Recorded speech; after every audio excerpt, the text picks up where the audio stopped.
একটা গুরুত্বপূর্ণ বিষয় হলো গুনাহমুক্ত ভাবে আল্লাহর কাছে যাওয়া। গুনাহ মাফের কি উপায়? আমরা কয়েকটা উপায় জানবো গুনাহ মাফের। অনেকগুলা উপায় আছে গুনাহ মাফের, প্রায় 70-এর অধিক আছে। আপনাদের সামনে আজকে নির্বাচিত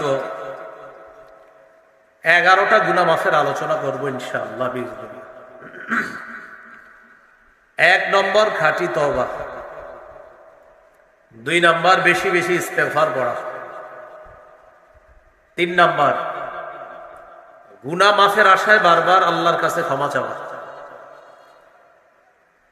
4 নম্বর রাসূলুল্লাহ সাল্লাল্লাহু আলাইহি সাল্লামের পূর্ণ অনুসরণ করা, 5 নম্বর আযান দেওয়া, 6 নম্বর গুনাহ মাফ থেকে মুক্তি পাওয়ার জন্য সুন্দরভাবে কায়মনো বাক্যে একদম একনিষ্ঠ ভাবে একদম আল্লাহর দিকে রুজু হয়ে 2 রাকাত নামাজ পড়া,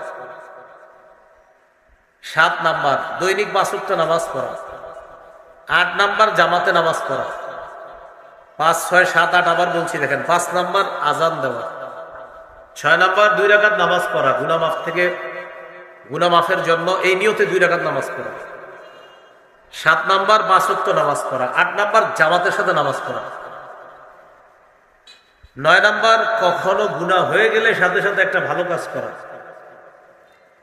10 নম্বর জিকিরের মজলিসে বসা। এই যে মজলিসে বসছেন এটা